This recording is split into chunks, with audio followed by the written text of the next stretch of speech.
Okay, so I wanted to give a really brief description of what like zero-knowledge proofs are and how they work, and how Zcash uses this tool to get like anonymous transactions on a public blockchain. So what are zero-knowledge proofs?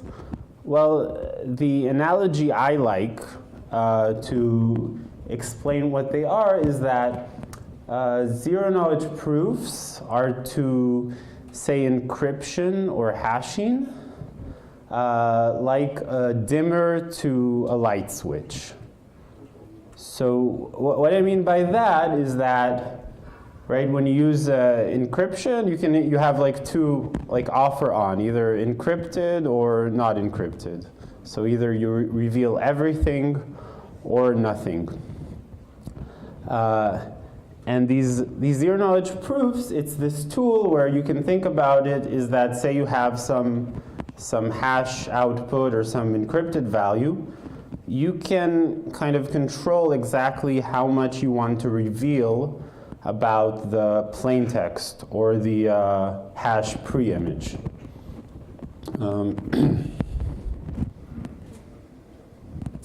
So just as a simple example, so suppose Alice has some SHA-2 pre-image of some SHA-2 output Z, and she wants to show, well, hey, I have a pre-image of Z whose first bit, whose MSB is 1.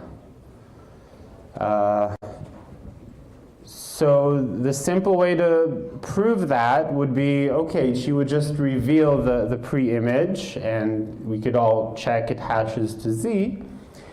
But of course, then this would reveal the whole pre-image, not just that it's what its first bit is. So using a zero-knowledge proof, Alice could, without revealing the pre-image, she could convince us all that, yes, I do have some string that hashes to Z. Its first bit is 1. And the proof would convince us of that, but not leak any more information about the pre-image.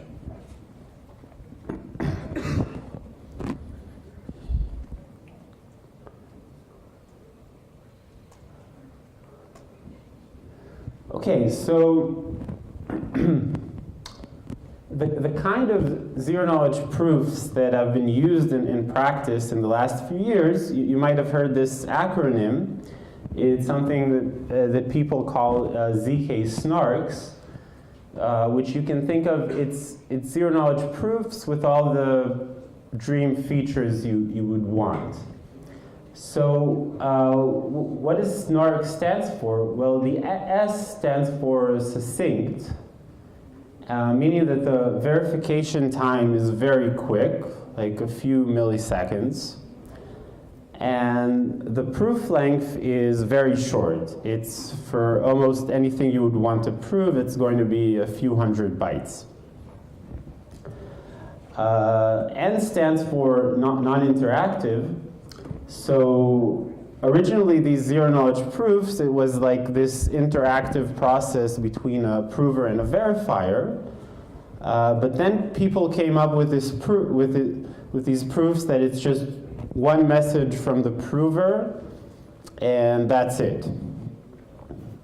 One caveat is for these non-interactive proofs, you need some setup phase. And this setup phase is a huge headache currently. So you might have read about the Zcash ceremony. So basically, in this setup phase, you need to kind of create a public key in a way that nobody knows the corresponding private key. So this setup phase is a bit of a complication. And what the ARC stands for, I don't want to get into it here. What I do kind of want to give credit to, I think not enough credit has been given, is that so such things like in theoretical computer science, they already existed in the 90s, but they were not really practical. They were very complicated. They were not practical. And in 2013, this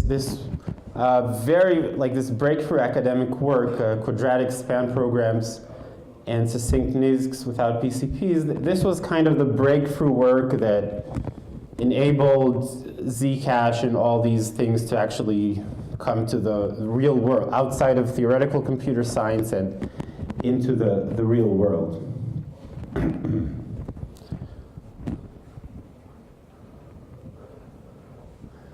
Okay, so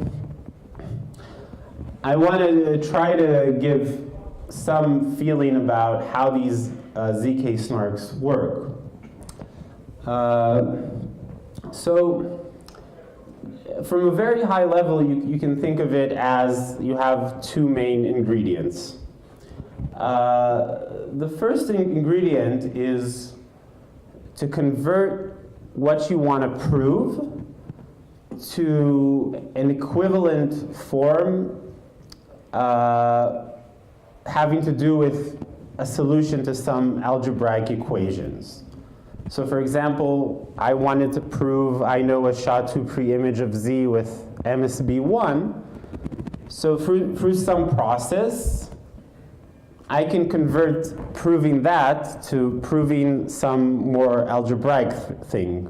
For example, proving I know some xy such that x cubed plus y to the fifth equals 2. So how exactly this arrow works, I won't. Yeah, it shouldn't. So this is the kind of thing people know how to do, basically.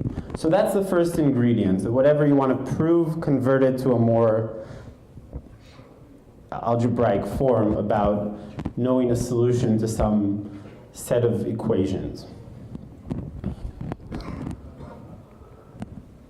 Okay, the second main ingredient is something called homomorphic encryption. Thanks. Where, what does homomorphic encryption mean? It means that given, like say, an encryption of two numbers, x and y, I can obtain the encryption of any arithmetic expression in x and y. So, for example, if I have the encryptions of x and y, I can get, say, the encryption of x cubed plus y to the fifth.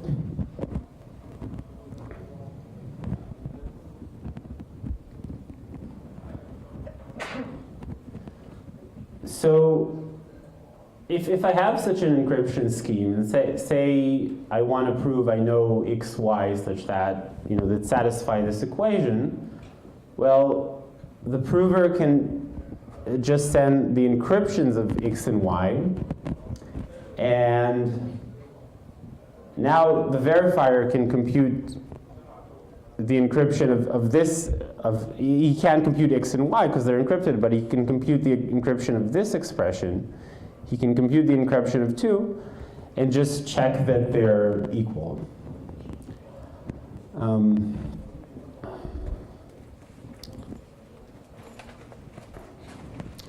Okay, so a few minutes about how Zcash privacy-preserving transactions work.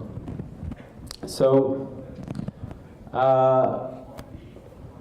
first of all, let's recall how things work in Bitcoin. So a major thing there is this set of unspent the unspent transaction output set,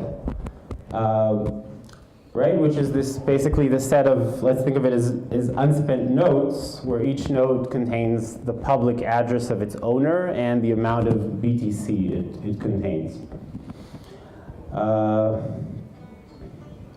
And to spend one of these, then Alice signs a message, basically with a secret key corresponding to the output she wants to use. So Okay, so this is going to be about a 2-minute explanation of Zcash. So for simplicity, let's assume that each such output is exactly 1 BTC. So we won't have to think about these amounts. So we can think of each node now on the network stores these nodes, these unspent nodes, and really each node now is just the public address because the amount is always 1 BTC. Okay, and now it'll be convenient to add to each node a random serial number. Thanks. Right, so now each node has the public address and the serial number. Okay, now we want to get privacy.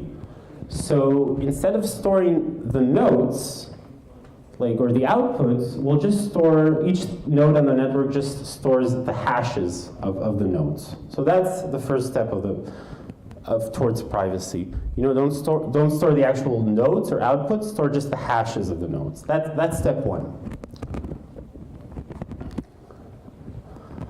All right, and now, step 2. So, say a node has been spent, just continue to store its hash. So this is the second big difference from Bitcoin. So really the set, it's not the set of unspent nodes, like in Bitcoin, the UTXO. It's the set of all nodes that ever existed. So now, just for the sake of privacy, we're storing also the hashes of nodes that have been spent and nodes that haven't. So you won't be able to distinguish. Okay, but we do need to distinguish somehow between the nodes that have been spent and nodes that haven't. And this is where the nullifier set comes in. So this nullifier set that each node stores, it contains the hashes of all serial numbers of nodes that have been spent. So say after node 2 has been spent, the nullifier set will contain the hash of the serial number of R2 of node 2.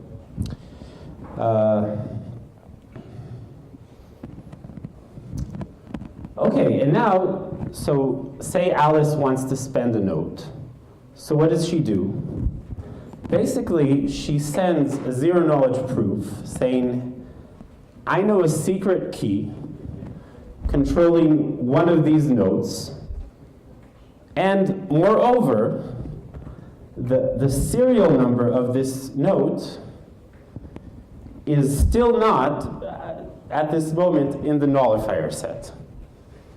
So this is basically how money is spent privately in Zcash. Someone sends a proof saying, hey, one of these hashes of nodes, I know its secret key.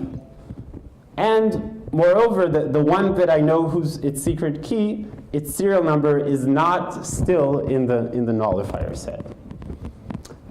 So very quickly, that's the idea. I'd be happy to explain it more privately, and that's it. Thanks. Thank you so much, Ariel. Let's give a big round of applause, and we're ready to take one question. So the time for it exists? Sure. Oh, what was the first? I'm sorry. And he has been such a hassle. He has all kinds of privileges. Hi, thanks a lot for the talk. I have a couple of questions. One of them is, what is the current state of the art on making sure that there aren't more than X number of coins? I think that problem is not solved as of now. So I heard that you're trying to figure out a new way to develop snarks so that it doesn't require a prover and verifier key, but only one key is involved? Yeah, so there are, I'm not sure that would solve, by the way, this problem of, but that would, yeah, then there wouldn't be this thing of maybe someone has this key that allows it. So my opinion on that is the versions that don't require this proving key and trapdoor will always be at least less efficient by a factor of 100. For proving and verifying? Yeah. Okay. Mainly for proving. It'll be like the proof lengths will be. About your first question, I think Zuko wants, one thing we're thinking about is occasionally you'll have to prove kind of like, oh, this is the amount of money like there'll be this occasional audit where everybody has to say, oh, this is the amount of money I have right now. And if you never did such a declaration for a year, then okay, your money's lost. So that's one way we're thinking of like tracking how much currency there is. That might cause like a Zcash Classic to exist. You have to hard fork to make that happen. People, I don't think they want to prove how many Zcash they have. Maybe they won't, yeah. one quick last question, sorry. Do you like and are optimistic about recursive snarks? I don't know them well. My gut intuition is that they're going to be very inefficient. Isn't verifying a snark proof efficient though? So again, I don't know this part technically well. My feeling is in the proving part, it's going to be like way too complex and computationally intensive. But I don't know that stuff well, I'll be honest. Okay, thanks a lot. Thank you, Vlad. Thank you, Ariel. Thanks. Thank you so much.